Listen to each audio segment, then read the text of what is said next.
Assalamualaikum warahmatullahi wabarakatuh. Perkenalkan, nama saya Randy Ananta Saputra, NPM 2071121. Di sini saya akan menjelaskan Pancasila sebagai ideologi negara.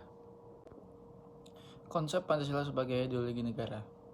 Istilah ideologi berasal dari kata idea, yang artinya gagasan. Konsep pengertian dasar, cita-cita, dan logos yang berarti ilmu. Ideologi secara etimologis artinya ilmu tentang ide-ide, the science of ideas, atau ajaran tentang pengertian dasar. Kamus Besar Bahasa Indonesia, ideologi didefinisikan sebagai kumpulan konsep bersistem yang dijadikan asas pendapat yang memberikan arah dan tujuan untuk kelangsungan hidup. Ideologi juga dapat diartikan sebagai cara berpikir seseorang atau suatu golongan. Ideologi dapat diartikan paham, teori, dan tujuan yang merupakan suatu program sosial politik.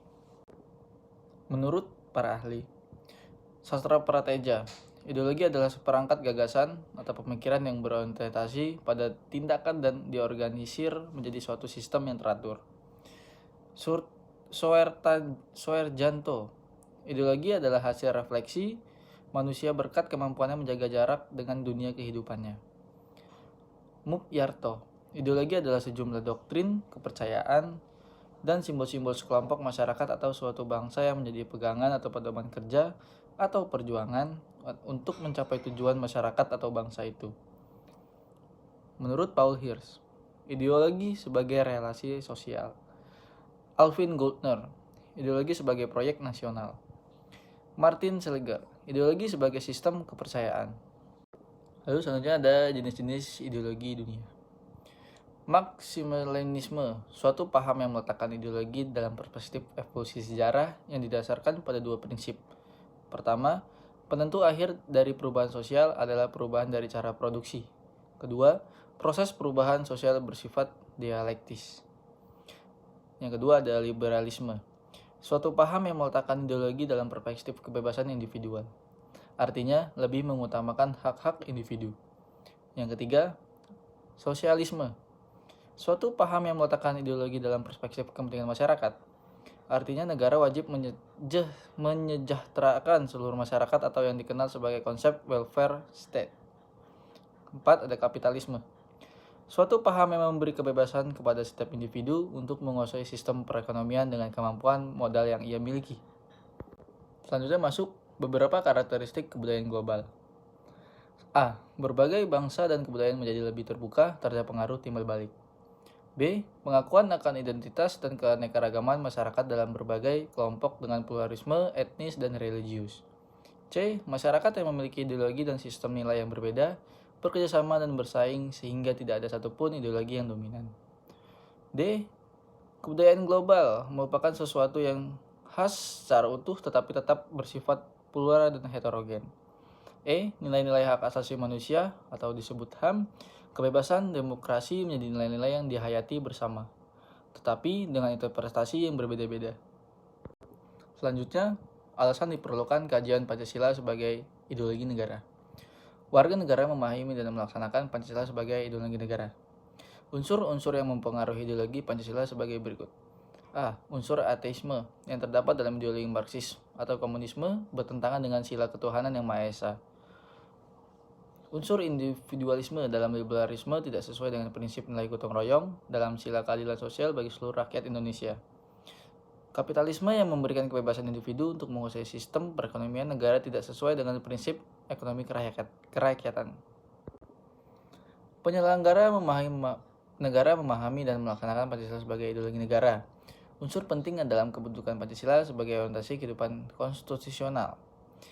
Pertama, kesediaan untuk saling menghargai dalam kekhasan masing-masing, artinya ada kesepakatan untuk bersama-sama untuk membangun negara Indonesia tanpa diskriminasi sehingga ideologi Pancasila menutup pintu untuk semua ideologi inklusif yang mau menyeragamkan masyarakat menurunkan gagasannya sendiri. Yang kedua, aktualisasi 5 sila Pancasila, artinya sila-sila dilaksanakan dalam kehidupan bernegara. Selanjutnya kita masuk ke sumber historis Pancasila sebagai ideologi negara. Pancasila sebagai ideologi negara dalam masa pemerintahan Presiden Soekarno.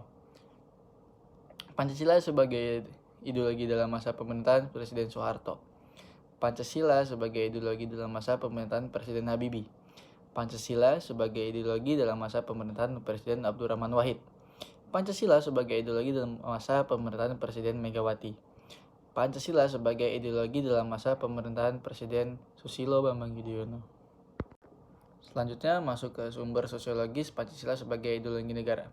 Unsur-unsur sosiologis yang membentuk Pancasila sebagai ideologi negara meliputi hal-hal sebagai berikut. A. Sila ketuhanan yang Maha Esa. B. Sila kemanusiaan yang adil dan beradab. C. Sila persatuan Indonesia. D. Sila kerakyatan yang dipimpin oleh hikmat, kebijaksanaan dalam pemusyawaratan dan perwakilan. E. Sila keadilan sosial bagi seluruh rakyat Indonesia. Selanjutnya, ideologi negara meliputi hal-hal sebagai berikut. A. Sila ketuhanan yang Maha Esa diwujudkan dalam bentuk semangat toleransi antar umat beragama. B. Sila kemanusiaan yang adil dan beradab diwujudkan penghargaan terhadap pelaksanaan hak asasi manusia atau disebut HAM di Indonesia. C. Sila persatuan Indonesia diwujudkan dalam mendahulukan kepentingan bangsa dan negara daripada kepentingan kelompok atau golongan termasuk partai. D. Sila kerakyatan yang dipimpin oleh hikmat, kebijaksanaan dalam pemusyawaratan perwakilan diwujudkan dalam mendahulukan pengambilan keputusan berdasarkan musyawarah daripada voting. E. Sila keadilan sosial bagi seluruh rakyat Indonesia diwujudkan dalam bentuk tidak menyalahgunakan kekuasaan, abuse of power untuk memperkaya diri atau kelompok karena penyalahgunaan kekuasaan. Itulah yang menjadi faktor pemicu terjadinya korupsi. Dinamika dan tantangan Pancasila sebagai ideologi negara. Dinamika Pancasila sebagai ideologi negara, pertama ada Orde Lama, yang kedua ada Orde Baru, yang ketiga ada Reformasi. Selanjutnya masuk ke tantangan terhadap Pancasila sebagai ideologi negara.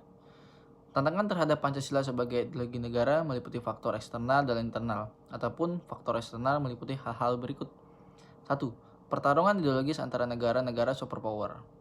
2. Menguatnya isu kebudayaan global yang ditandai dengan masuknya berbagai ideologi asing. 3. Meningkatnya kebutuhan dunia dan kemajuan teknologi. Selanjutnya masuk ke faktor internal meliputi hal-hal sebagai berikut. A. Pergantian rezim yang berkuasa. B. Penyalahgunaan kekuasaan (KKN). Selanjutnya masuk ke esensi dan urgensi Pancasila sebagai ideologi negara. Hakikat Pancasila sebagai ideologi negara. Hakikat Pancasila sebagai ideologi negara memiliki 3 dimensi. Yang pertama ada dimensi realitas, yang kedua ada dimensi idealitas, yang ketiga ada dimensi fleksibilitas. Yang selanjutnya ada urgensi Pancasila sebagai ideologi negara. Beberapa peran konkret Pancasila sebagai ideologi meliputi hal-hal sebagai berikut. A. Ideologi negara sebagai penuntun warga negara. B. Ideologi negara sebagai penolakan terhadap nilai-nilai yang tidak sesuai dengan sila-sila Pancasila. Cukup sekian, terima kasih. Mungkin sedikit penjelasan tentang Pancasila sebagai ideologi negara. Saya akhiri. Wassalamualaikum warahmatullahi wabarakatuh.